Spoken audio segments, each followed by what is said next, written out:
Nous ne sommes pas ici pour faire une séance d'autosatisfaction, vous allez le comprendre, car nous avons déjà à maintes reprises fait état de nos actions. Nous voulons plutôt consolider, améliorer ce que nous avons engagé, puis préparer avec vous les enjeux qui vont s'imposer à nous pour les années futures. On peut s'interroger sur un moyen d'alléger cette responsabilité, de lui donner un sens, de lui donner une coexistence. Et si on commençait à utiliser les choses sans pour autant les posséder, est-ce qu'on peut être là sur le début d'une économie collaborative? Je pose un point d'interrogation, très simplement. Si on replaçait l'humain au centre des préoccupations, on lui reconnaître sa capacité à réinventer son quotidien, là aussi c'est un autre point d'interrogation. Nous sommes dans une société éclatée, où nous jouons avec nos habitudes, avec nos héritages individuels, avec nos genres, avec nos études, avec nos emplois, voire même avec nos amours.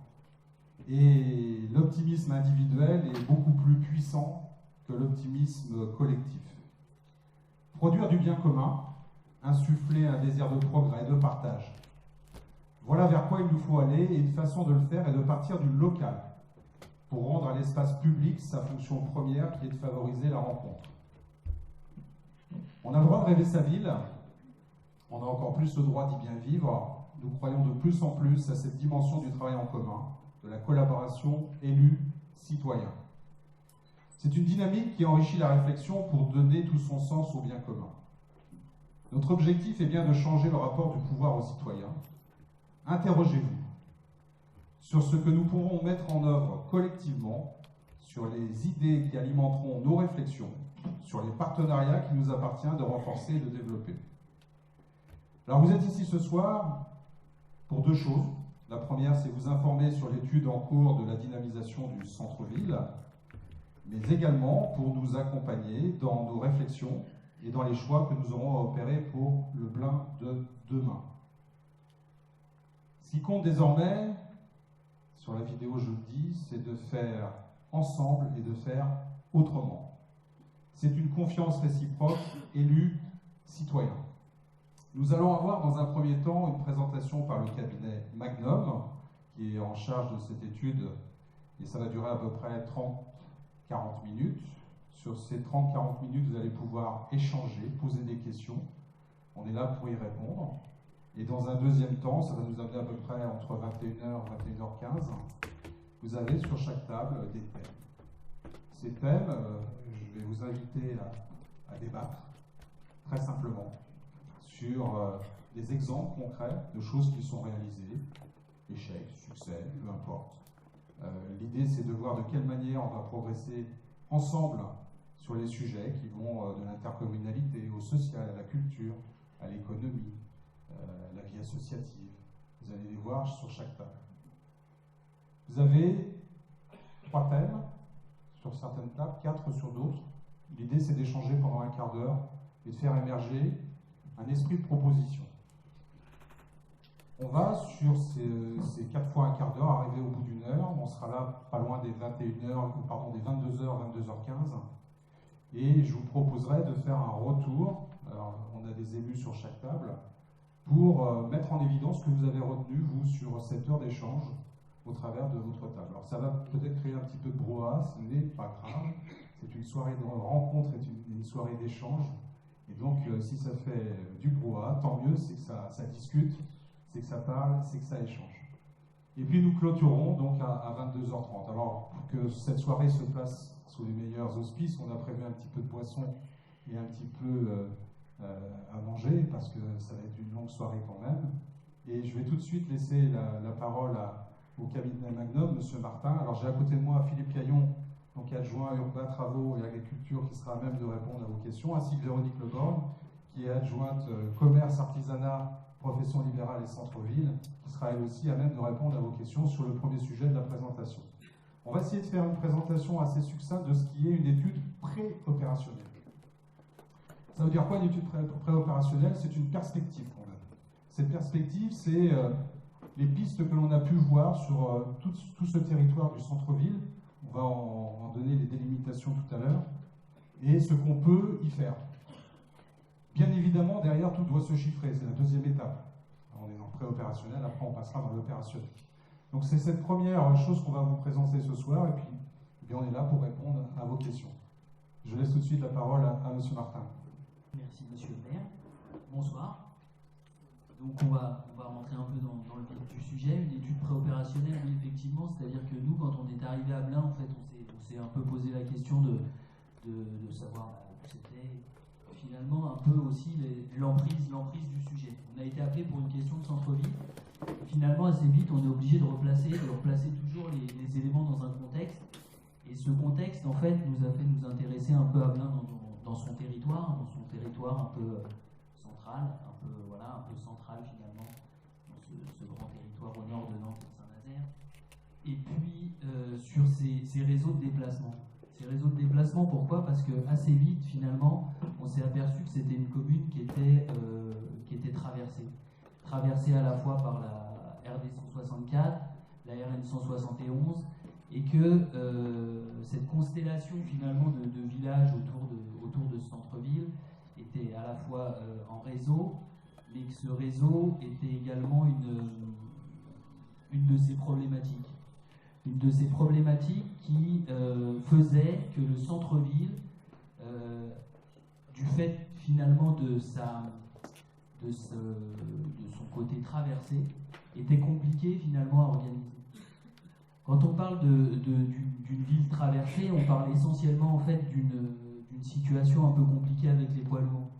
Une situation qu'on retrouve assez fréquemment en fait, et on a mené des études de déplacement, de trafic, etc. Et on a effectivement une vingtaine, une trentaine de poids lourds qui transitent par le centre-ville, et qui du coup posent une forme des conflits d'usage, on pourrait dire des conflits d'usage entre ce qu'on attend d'un centre-bourg, ce qu'on attend en termes de déplacement, de sécurité, d'accès au commerce, d'accès aux équipements, d'ambiance, et finalement cette problématique-là.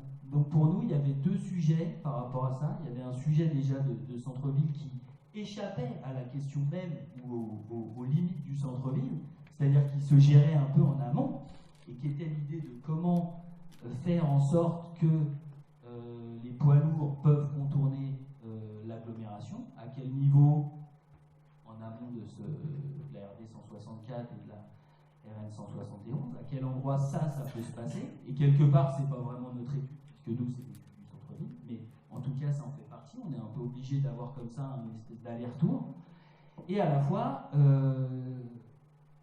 ce qui peut aussi être combiné dans un centre, dans le centre d'un point de vue territorial plus récent. Et pour nous, c'était de se dire que finalement, il y avait une logique un peu de boucle qu'on pouvait comme ça percevoir, qui passe par la rue de la Mairie, la rue de la République, la rue Saint-Laurent, comme ça, qui dessine en fait un territoire existant et à l'intérieur duquel se situent vraiment les activités du centre. Donc, tout ça nous a amené en fait à développer une sorte d'outil. Alors, c'est pas vraiment un projet, c'est pas quelque chose qui est figé dans le temps, c'est pas quelque chose qui va dire on fait ça et puis c'est tout. Non, c'est vraiment un outil qui est basé en fait sur quatre enjeux qui découlent de cette notion-là, c'est-à-dire comment on peut apaiser le centre-ville, on peut mieux le vivre, on peut gagner en qualité de vie, et sur 4 thèmes un peu de développement. Et ces 4 thèmes, après, on va voir qui peuvent se dérouler, se décliner, mais qui sont 4 thèmes, 4 enjeux de projet assez forts. Donc, cette idée de boucle, c'est-à-dire comment, en fait, j'organise le centre-ville grâce à une manière de circuler, une lisibilité dans les déplacements qui s'organise autour de cette boucle. Un cœur de ville de qualité. Alors ça, qu'est-ce que ça veut dire? On peut en débattre, mais c'est quand même de retrouver un peu pour nous de mixité, en tout cas dans les usages, dans les déplacements, de partage, en tout cas de partage de l'espace public. Je vous remercie de votre attention.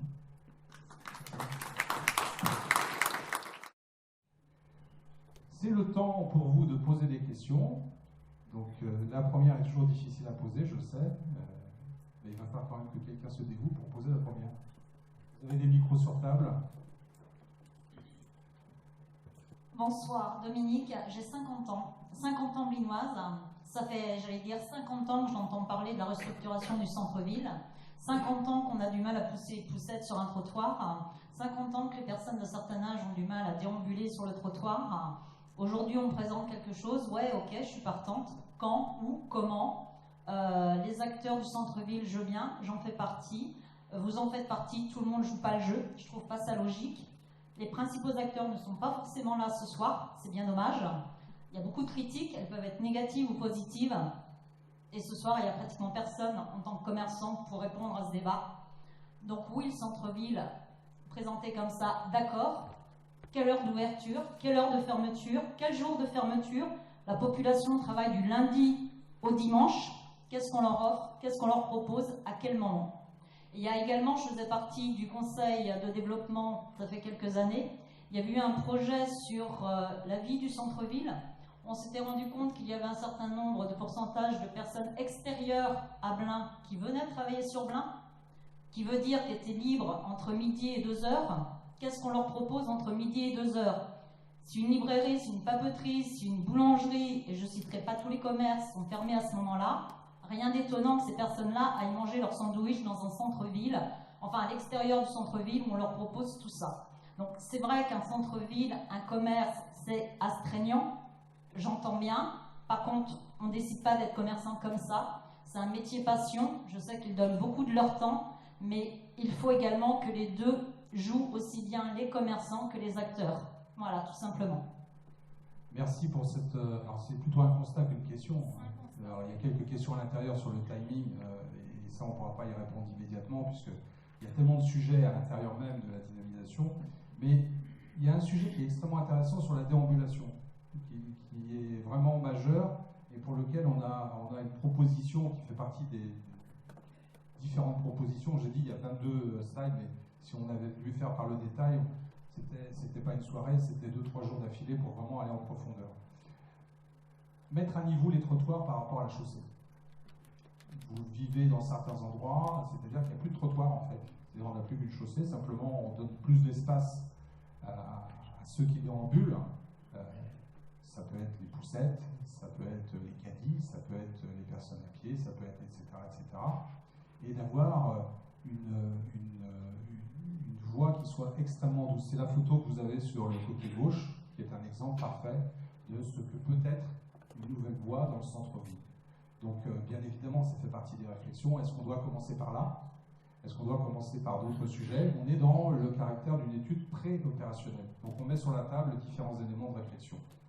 Sur l'aspect suivant qui concerne les commerçants, je ne mettrai pas à la place des commerçants pour répondre. On est bien d'accord. J'ai limité volontairement le rôle de la municipalité, c'est de donner toutes les conditions d'accès à ce centre-ville. Par contre, il est aussi de la responsabilité de chacun, et en particulier des commerçants, qu'ils soient sédentaires ou non sédentaires, de s'adopter entre eux. Et on a des représentants du Club des entrepreneurs de la région de Blain qui sont là, on a des commerçants qui sont dans la salle. Rien ne les empêche de mettre en place une charte comportementale. Rien ne les empêche de savoir entre eux de quelle manière ils veulent travailler pour demain, pour peu que nous, municipalités, nous offrions les meilleurs moyens d'accès justement au commerce, qu'on prenne l'engagement d'aller vers cette amélioration de la circulation, de la déambulation dans le centre-ville. Aspect supplémentaire qu'on pourrait ajouter, c'est celui de l'animation, où là, la municipalité peut prendre une partie de l'animation au travers des associations qui interviennent sur le territoire et aider à ce que ce centre-ville devienne encore plus actif qu'il ne l'est aujourd'hui. Non, je disais juste cette déviation. Est-ce que c'est pas un risque aussi de dévier les véhicules qui peuvent, eux, rentrer dans le centre-ville et qui seront plus obligés de passer par le centre-ville, en fait? Moi, je me sens en tant que commerçant. Lorsqu'on crée une déviation pour les poids lourds, souvent, les voitures l'empruntent aussi. Automatiquement, ça dévie le flux de circulation qu'on peut avoir dans le centre-ville qui sont nos commerçants, en fait. C'est ça qui me fait un peu peur au niveau des déviations. Maintenant, c'est vrai qu'à propos du commerce de centre-ville, là j'en parle un petit peu, j'ai une explication un peu du fait que beaucoup de commerces ne soient pas représentés ce soir, parce que comme on disait tout à l'heure, Dominique le disait bien, ça fait des années qu'on nous promet des choses. Là, c'est bien que vous ayez engagé ce processus, c'est superbe. J'espère que ça va aboutir et j'espère encore une fois, et je le répète, que ce ne sera pas encore des paroles en l'air, comme ça a été fait sous d'autres municipalités. Moi, je suis pas là, je suis là depuis peu de temps par rapport à d'autres. Il y en a qui ont vécu des choses plus lointaines que moi. Et c'est vrai que quelque part, au niveau des commerces, on sent un peu un désistement. On se sent moins intéressé. Ce qui se passe aujourd'hui aussi dans le centre-ville, c'est que beaucoup de commerces qui sont, je dirais, en fin de vie pour certains, c'est des gens qui sont près de la retraite, qui sont plus prêts à s'investir. D'autres jeunes qui arrivent, mais qui ne sont pas intégrés à la vie, de la ville, parce que beaucoup n'habitent pas Blain. Et donc ils se sentent moins concernés aussi. Il y a tout ça qui rentre en ligne de compte. Il y a aussi une chose importante, c'est, comment je dirais, tous ces commerces, ces nouveaux commerces, on le voit, moi je le vois tous les jours, il y a des commerces qui ferment, d'autres qui ouvrent, c'est des commerces qui sont là pour une courte durée. Donc, on voit beaucoup de commerces qui vont fragilisés par le fait que ils sont venus parce qu'ils pensaient avoir un potentiel client qui n'est pas toujours là, qui n'est pas toujours, comme tu disais tout à l'heure, qui ne répondent pas toujours. Et là, je parle de la clientèle binoise qui ne vient pas consommer dans nos commerces de centre-ville, ils sont attirés ailleurs, on est tous d'accord. Et c'est vrai que tout ça, je ne veux pas les excuser quelque part. Je ne veux pas les excuser, mais j'essaie d'expliquer pourquoi il y a un peu ce désistement au niveau des commerces. Promesses qui n'ont pas été tenues. Ça fait l'aménagement du centre-ville, ça fait des années et des années que j'en entends parler. Il y a eu des petites choses de fait. Est-ce que, je te dis, dans la conscience des gens, les gens se disent, oui, ils ont fait un petit truc histoire de nous calmer avant les prochaines élections. Voilà un petit peu l'image qu'on a de... Non, je ne dis pas ça pour toi, Jean-Michel, ne le prends pas pour toi, mais c'est ce qu'on a entendu dire depuis des années, je te répète un peu le ressenti des commerçants du centre-ville. Maintenant, c'est vrai qu'il y en a beaucoup, pour certains, il faut qu'on se remette en question nous-mêmes. Se remettre en question, ça veut dire aussi se projeter dans l'avenir. Là, vous nous proposez un projet, c'est bien. Là, je reviens aux questions qu'on posait tout à l'heure. Quand est-ce qu'on démarre? Parce que nous, on a besoin de ça. Moi, je prends mon exemple à moi. Moi, j'ai 12 ans à faire encore avant ma retraite. Si ce projet aboutit dans 10 ans, je ne vais pas en profiter. Mais quelque part, je vais y contribuer parce que c'est l'avenir de la ville. Et si je veux un jour céder mon affaire, c'est bien que ce projet ait lieu. Mais beaucoup n'ont pas cette optique. Merci José. Alors plusieurs remarques. La temporalité. Alors, il y a des sujets qui vont être, M. Martin l'a très bien dit, qui sont en caractère opérationnel, c'est-à-dire après l'étude, sur lesquels on va prendre des décisions qui vont pouvoir se mettre en œuvre. Vous dire ce soir lesquelles, je parlais par exemple de la mise à niveau, trottoir, etc. Ça peut en être une, mais elle n'est pas encore décidée. Après, il y a l'aspect budgétaire qui va rentrer en ligne de compte, l'aspect financier, etc. Les autorisations, j'en passe et des meilleurs. Donc, sur la visibilité court terme, il peut y avoir des choses, mais pour moi, ce n'est pas une notion de pansement. Ce terme, c'est pas ça le sujet. Le sujet, c'est de se dire, la temporalité, on doit avoir une vision, 10 ans, 20 ans, 30 ans, peu importe. Mais c'est de vraiment se dire, quel que soit le municipal qui soit en place, c'est pour ça que cette notion ne m'intéresse pas sur le principe de savoir les prochaines élections, ça ne m'intéresse absolument pas. Ce n'est pas le sujet, je le sais très bien en ce qui me concerne. C'est de se dire, intérêt général, génération future. Les adjoints et conseillers municipaux savent ce que j'utilise tout le temps, ça. Et c'est une réalité. C'est quel est l'intérêt général d'une prise de décision. Et cette prise de décision, elle va peut-être dans certains cas concerner l'immédiateté, c'est-à-dire on va être vraiment sur le court terme. On va prendre des décisions aussi pour les générations futures. Les déplacements d'eau vont devenir majeurs sur les territoires. On le sait. C'est une prise de conscience. Cette prise de conscience, elle est normalement définitive. Aidée en cela par les prises de décision du gouvernement ou des gouvernements, à savoir supprimer petit à petit tout ce qui est utilisation de véhicules à base d'énergie fossile. On va y venir. Et là, quand on parle de 2030, on se met à une échéance pour certaines villes qui l'ont déjà annoncé. Ça veut dire que derrière, si ces municipalités qui annoncent qu'il n'y aura plus de véhicules en ville, ok, comment on fait sur le territoire, comment on aménage sur le territoire, c'est tout ça qu'il faut prendre en compte.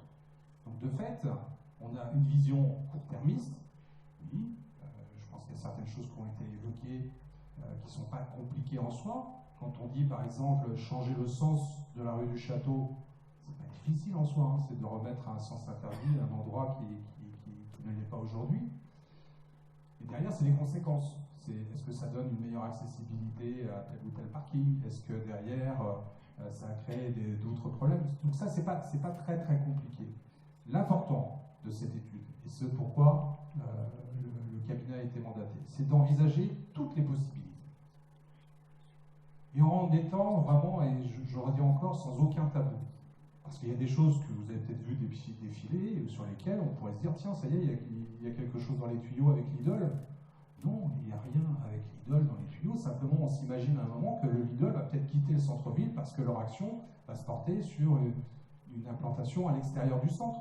Puisqu'il faut savoir que dans certaines villes, Lidl quitte les centres-villes pour aller vers les extérieurs. On se dit qu'il y aura peut-être une opportunité dans le temps. Sur la plage de Clairville, de la même façon, moi, à titre personnel, j'ai envie plutôt d'y voir un parc, et ça c'est mon avis personnel, sur une moitié qui permettrait effectivement d'avoir un cœur de ville qui respire. Il n'y a rien de décidé. Donc c'est tout ça en fait qui va permettre, au travers de l'étude, d'aller plus loin. On est dans une première étape. Cette soirée est une première étape aussi, puisque c'est une nouveauté. On va faire à nouveau ce type de rencontre.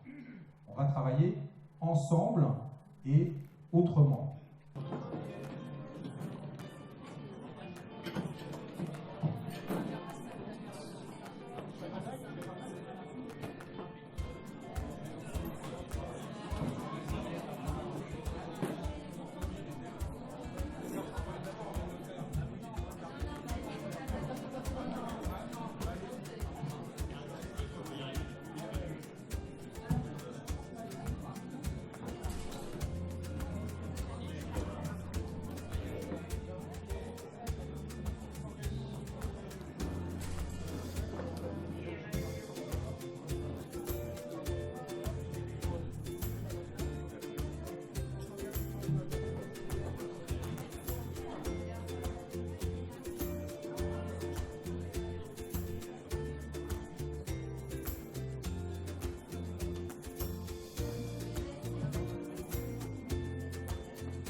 Je vais demander à la table 1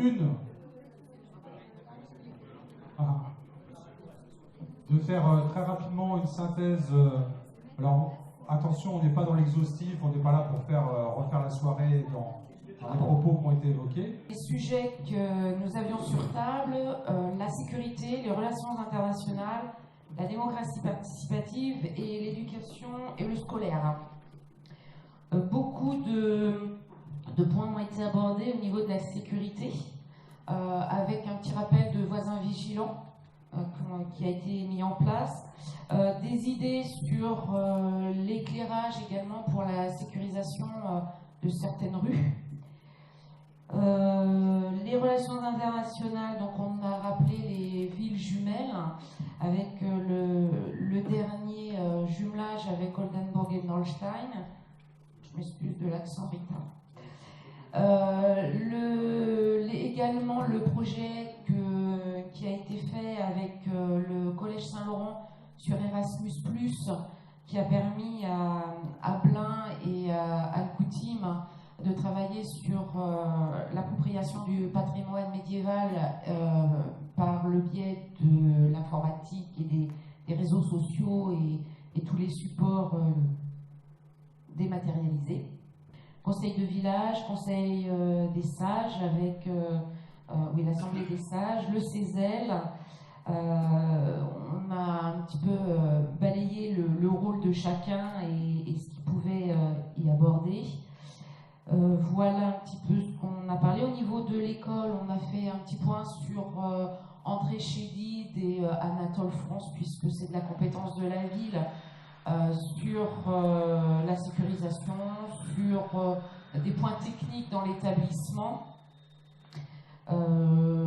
Voilà, c'est tout. Ça vous va? Est-ce qu'il y a une ou deux propositions qui émergent? Oui, alors il a été abordé les caméras, quand est-ce que ça allait arriver et où. L'éclairage public également sur certains points. Il y a également la sécurité sur certains sites. On a eu l'exemple de Tapo où très régulièrement leur potager, le petit jardin collectif est saccagé. Bien, à la table 2, donc, on avait 3 sujets, tourisme, urbanisme, social, santé. Donc en ce qui concerne l'urbanisme, donc il y a eu un questionnement sur le nombre de permis qu'on pouvait avoir sur la commune ou sur l'intercommunalité. Donc sur la commune, on est donc limité, enfin on s'est limité dans le cadre de notre PLH à 80 permis de construire. Et donc la question derrière, c'est de dire, on entend parler qu'on flirte avec les 10 000 habitants. Combien avons-nous globalement de personnes en plus par an? Bon, globalement, on a 2,5 habitants par logement, hein, c'est une moyenne calculée nationale. On peut considérer donc qu'on a entre 150 et 200 habitants nouveaux avec le constructif, plus les logements de location. Logements de location, ça va mieux comme ça? Merci. Les logements de location qui apportent plus de population. Bon, globalement, on est certainement sur la base de 250 à 300 habitants en plus par an. Donc pour ceux qui veulent calculer quand est-ce qu'on dépassera les 10 000 et tout, on est certainement à la porte et le prochain recensement nous donnera très certainement cette situation. On nous a été aussi abordé le sujet des règles d'urbanisme et notamment des constructions de fonds de jardin. Aujourd'hui, on en voit surgir de partout, avec des surfaces qui sont plus ou moins importantes.